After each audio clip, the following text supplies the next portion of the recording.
훅 인터뷰. 모두를 위한, 모두를 향한, 모두의 궁금증 훅 인터뷰. 국민의힘 대선 후보가 이번 주 결정됩니다. 높은 투표율, 어떤 변수가 될까요? 그리고 어제 출마 선언한 안철수 대표는 대선 구도에 어떤 변화를 줄까요? 국민의힘에서는 전두환 개사과 식용개까지 매일 이어지는 실언, 그리고 한 후보는 또 막말, 토론 없고 싸움만 이어지고 있다는 지적 계속됩니다. 그 와중에 문제는 경제다, 부동산 문제 해결이 가장 중요하다, 홀로 꾸준히 정책을 외치고 있는 후보가 있습니다. 유승민 후보, 안녕하세요. 예, 안녕하십니까, 유승민입니다. 네, 투표율이 엄청 높다면서요? 엄청 높더라고요. 유승민한테 유리합니까? 당연히 유리하죠. 왜냐하면 그 새로 들어온 당원들이 네. 전부 다 자발적으로 입당하신 분들인데 그분들은 소신 투표할 거거든요. 네. 그래서 저는 저한테 유리하다고 봅니다. 저도 유승민한테 유리하다고 봅니다. 유승민 말고는 누구한테 유리합니까? 두 번째로 유리한 사람. 잘 모르겠습니다. 왜냐하면 홍준표 후보하고 윤석열 후보가 뭐 얼마나 이 지지층이 달라서요. 네. 근데 수도권 중도층 젊은 층이 많아서 네. 신규 당원 중에 예. 홍 후보한테 살짝 유리한 거 아닌가 싶기도 해요. 그렇죠. 수도권 중도층 젊은층, 중도층한테는 유승민인데 예. 중도층한테는 유승민인데 여론조사에서 조금 흐름이 좀 보입니까? 예. 일주일 전에 갤럽 여론조사에서 홍준표, 윤석열, 유승민 세 사람이 5% 4.4% 차이 났거든요. 예.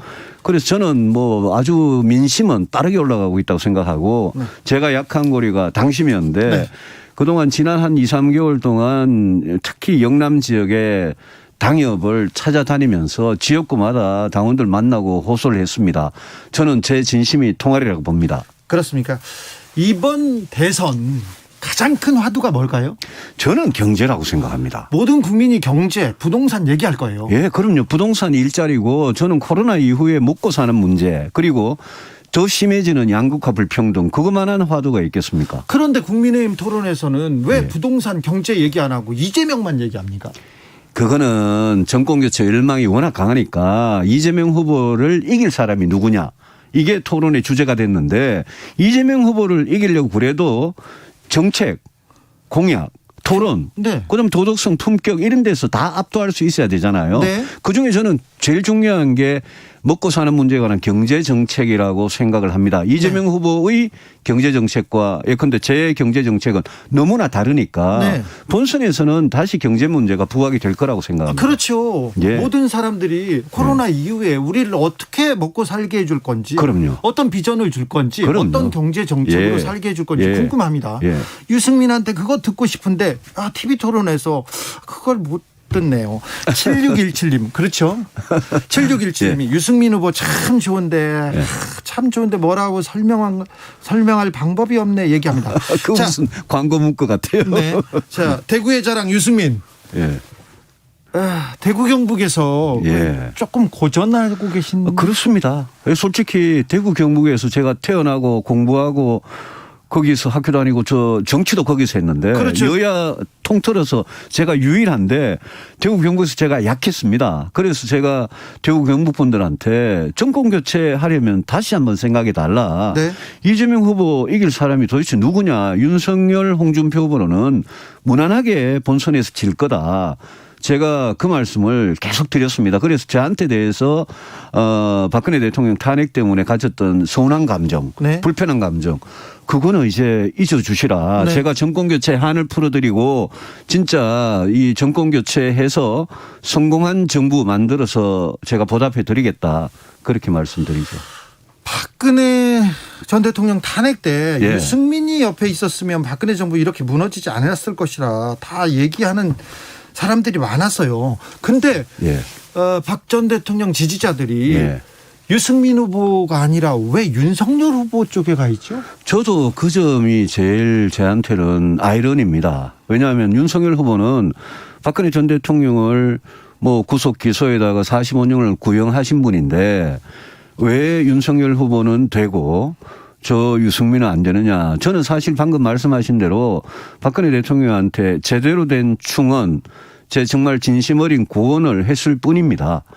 저에게 나쁜 프레임을 씌워가지고 저를 공격하는 건 저는 그거는 제가 인정할 수가 없거든요. 네. 윤석열 후보는 지금 문재인 정권, 반문의 상징이다 자기가 이렇게 이야기하고 있는데 지금 이번 대선은 반문재인 그것만 하려고 하는 대선이 아니잖아요. 네.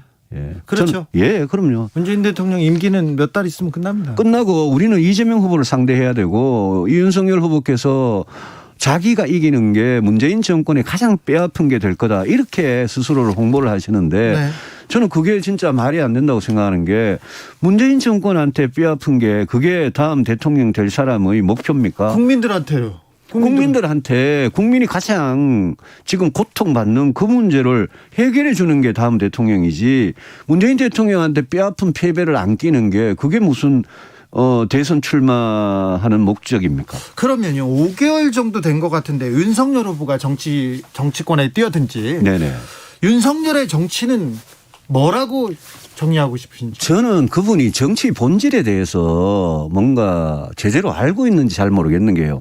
제가 22년째 정치를 하지만 정치는 정말 진흙탕에서 연꽃을 피우듯이 아무리 욕을 먹어도 세상을 바꾸는 힘이 정치에서 나오기 때문에 네. 정치 본질은 더 나은 세상을 만드는 겁니다. 네. 어떤 세상을 만들 거냐를 두고 진보와 보수의 생각의 차이가 있는 거지. 그렇죠. 둘 다 자기 생각에 더 좋은 세상을 이렇게 만들겠다는 거거든요. 그런데 저는 윤석열 후보님한테 이제까지 한 번도 자기가 정말 어떤 세상을 만들 거다 이거를 들어본 적이 없습니다. 네. 그러니까 자꾸 당에 들어온 지 몇 달 안 되시는 분이 당의 위원장 세력을 규합을 하고 뭐 줄 세우기를 하고 이런 건 전부 구태스러운 거거든요. 그래서 저는 처음부터 정치를 상당히 좀 잘못 배우신 거 아닌가. 이분이 과연 정치가 무엇인가. 나는 왜 정치를 하는가. 정치 본질이 뭔가. 여기에 대한 이해가 아예 없으신 분 아니냐 이런 생각이 들어요. 그분이 늘 이 대장동 게이트 수사하겠다. 부정부패 없애겠다. 자기는 딱 보면 견적이 나온다. 이런 말 할 때는 그거는 검사스러운 거지. 그거는 정치인 큰 정치인으로 할 이야기는 아니거든요. 네. 그런데 국민의힘 지지자들은 윤석열 후보가 복수를 해줄 것 같다.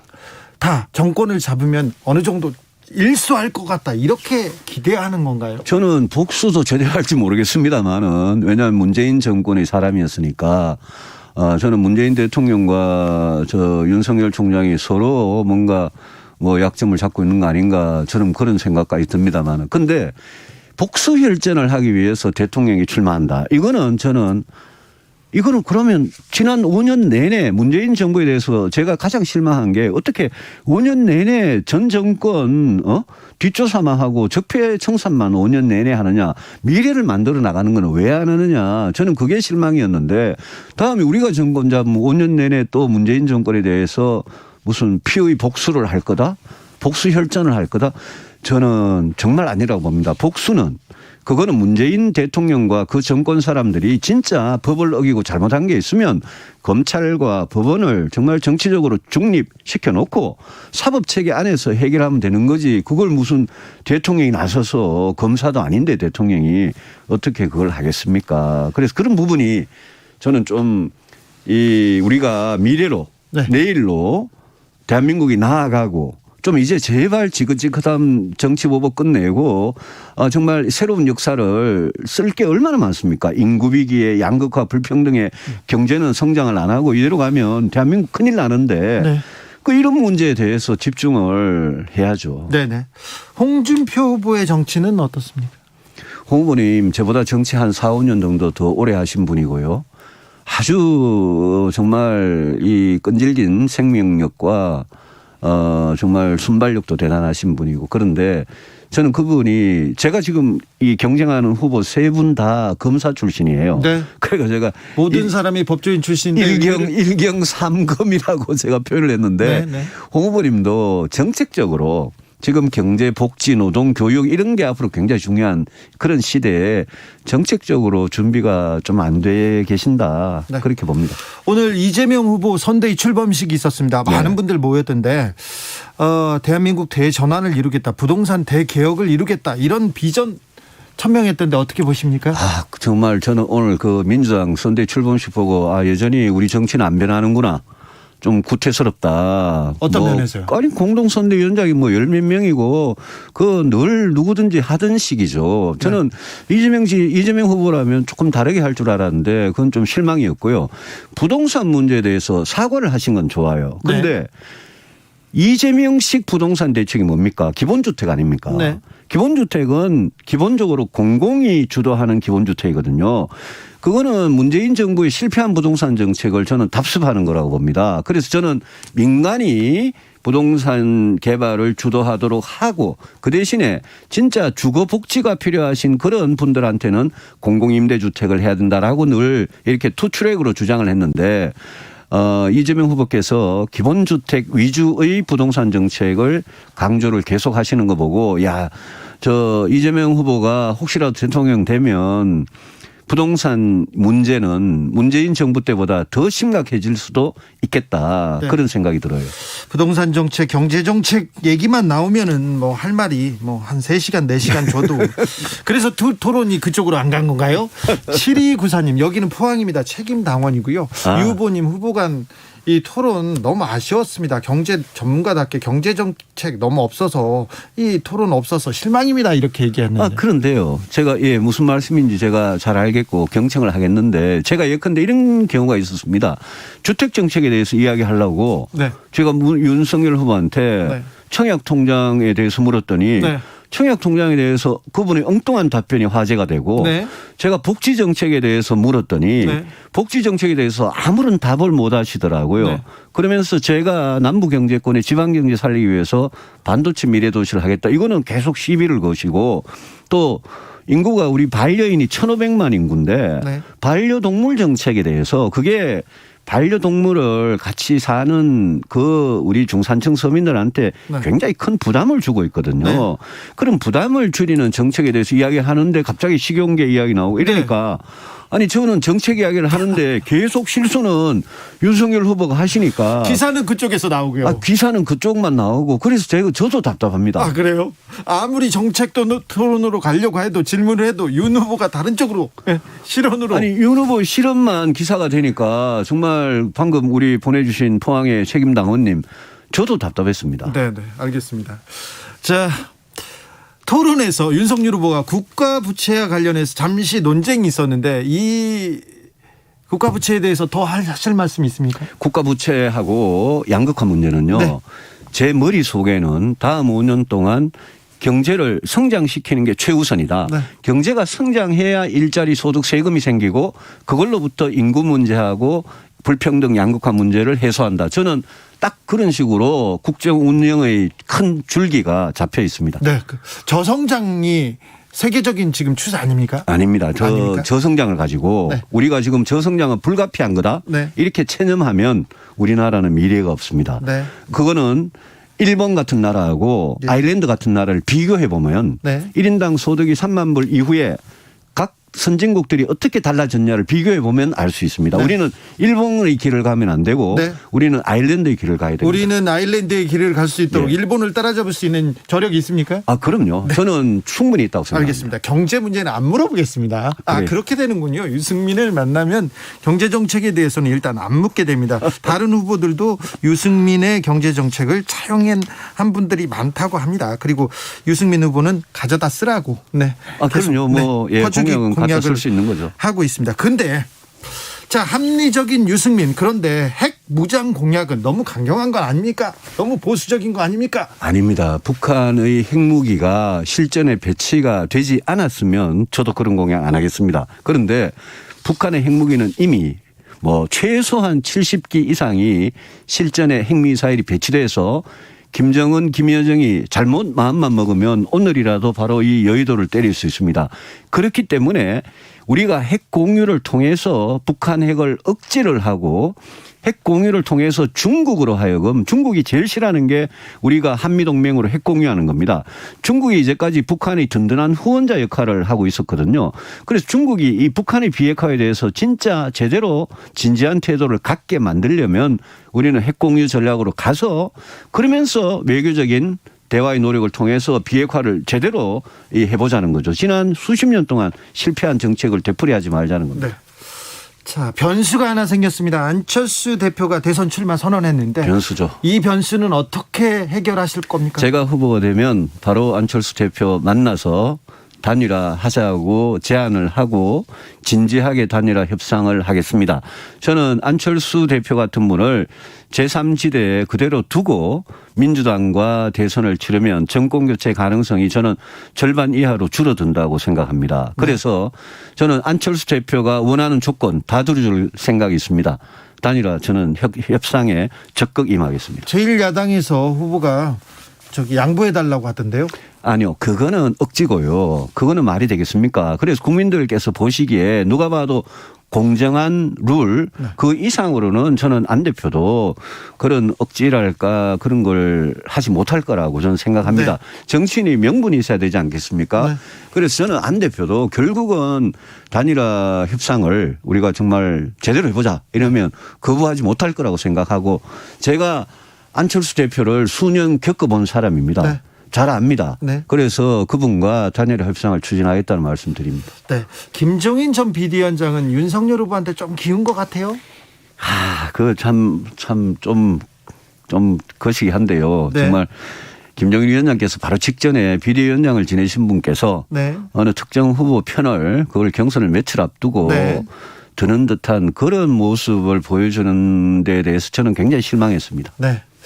단일화는 절대 없다고 말씀하십니다. 이거 홍준표 캠프에서 지금 흘리는 건가요? 홍준표 후보님 캠프 사람들이 왜 자꾸 다니면서 그런 이야기를 해가지고 이게 무슨 여의도에 이상한 돌아다니고 이래가지고 제가 여러 번 이야기를 했습니다. 생각해 본 적도 없고 예. 경선을 한다는 것 자체가 단일 후보를 뽑는 과정인데 네. 무슨 거기에 또 단일화가 또 있습니까? 그건 말도 안 되는 이야기입니다. 알겠습니다. 지금 경제에 관련된 공약 그리고 질문 마구 쏟아지고 있습니다. 사실 국민들은 경제에 대해서 경제 문제가 제일 중요하죠. 그렇죠. 예. 먹고 사는 게 중요하죠. 예. 네. 0785님 52시간 근로에 대해서 어떻게 생각하는지 좀 물어봐 주세요. 얘기합니다. 제가 대통령이 되면 네. 52시간 이거는 천천히 시행하겠습니다. 과거에 천천히요? 우리가 주 5일 근무제로 토요일 쉬는 거요. 네. 주 6일에서 주 5일 근무제 갈 때도 10년 넘게 걸려가지고 천천히 했습니다. 네. 지금 주 52시간 지금 가는 방향은 좋아요. 그런데 너무 빨라요. 빠르다 보니까 어떤 문제가 있냐면 중소기업 같은데 현실하고 너무 안 맞고 네. 또 주 52시간 이상 근무해서 나는 돈을 벌어서 내 가족 내 식구 먹여 살려야 되겠다고 하는 분들이 네. 여기에 걸려서 소득이 줄어드니까 투잡을 대리운전도 하고 투잡을 뛰어야 되는 분들도 많습니다. 네. 그래서 이거를 너무 일률적으로 빠르게 그렇게 적용하지 않겠습니다. 이거는 제가 야당을 설득해낼 자신이 있습니다. 주 52시간 우리나라가 OECD에서 일 많이 하기로 잘합니다. 그렇죠. 일 많이 멕시코 하죠. 다음으로 네. 노동 시간이 세계 길어요. 2위입니다. 네. 제가 방금 말씀드린 대로 우리 노동자들의 일주일 노동시간, 1년 노동시간을 줄여나가자. 네. 저는 그거 적극 찬성하는 사람입니다. 네. 다만 주 52시간을 도입하는 것도 좋습니다. 네. 그러면 대기업이나 공무원이나 은행원이나 할 수 있는 것부터 하고 네, 네. 중소기업에는 적응할 시간을 주고 네. 또 자영업자 그런 분들이 자영업자 소상공인이 고용하는 알바 네. 이런 분들한테는 적응할 시간을 주셔야지 네. 갑자기 시간은 줄이고 시간당 임금 최저임금이나 시간당 임금을 갑자기 올릴 수 있겠습니까? 불가능하거든요. 네. 그래서 이거는 제가 대통령이 되면 민주당 설득해서 네. 천천히 좀 가도록 하겠습니다. 속도 천천히. 윤석열 후보가 네. 스타트업 같은 기업에서 120시간 일할 권리 줘야 된다. 좀 비슷한 거 아닙니까 이거? 근데 그런 실언이 한두 번 나왔을 때는 그냥 실수인 줄 알았는데 네. 계속 손발노동은 아프리카 난다 그러고 이러니까 네. 저도 참 실망했습니다만은 120시간 이게 이제 이런 거겠죠. 탄력 근로제라는 거 있지 않습니까? 네. 벤처기업이나 스타트업 같은 데는 집중적으로 일할 시간이 필요할 수 있거든요. 네.